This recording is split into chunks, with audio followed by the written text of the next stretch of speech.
আমি আছি নবীনগর তেঁতুলিয়া নদীর পাড়ে। আর এই নবীনগর ভোলা জেলা চরপেশন উপজেলা অবস্থিত। এই চরপেশন উপজেলা কৃত্রিম ও প্রাকৃতিক সৌন্দর্যের লীলাভূমি। তো আজকে চতুর্থ রমজান চলে আসছি নবীনগর তেঁতুলিয়া নদীর পাড়ে। 3 বন্ধু মিলে চলে আসছি তেঁতুলিয়া নদীর পাড়ে ইফতার করার জন্য। আর নবীনগর যেহেতু তেঁতুলিয়া নদীর পাড়ে অবস্থিত, আপনারা দেখছেন ওই পাড়টায় অনেক ম্যানগ্রোভ রয়েছে, আর ওই পাড়টাই রয়েছে কুকরি মুক্তি। আর এখান থেকে কচুবিয়া লঞ্চঘাট থেকে কুকরি মুক্তি যাওয়া যায়।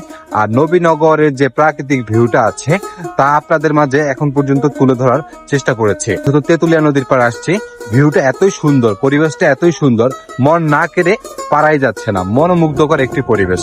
আর এখন প্রায় 6টার কাছাকাছি জোয়ার আসতেছে। আপনারা দেখছেন যে পানির স্রোতে এই যে উপকূলীয় জায়গাগুলোতে উপরে পানি আসতেছে। তারপর হচ্ছে অতিথি পাখি, সম্ভবত বগ, এগুলো যাচ্ছে। এইখানে যেহেতু তেঁতুলিয়া নদীর পাড়েই এই আপনার নবীনগর অবস্থিত। আর এখানে জেলেরা মাছ ধরতে ব্যস্ত, ওই যে আপনারা দেখছেন জেলেরা মাছ ধরতে ব্যস্ত।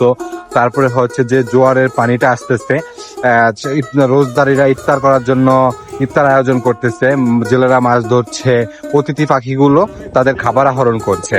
তো সর্বোপরি এই অসাধারণ ভিউগুলা আপনাদের মাঝে এক এক করে তুলে ধরলাম।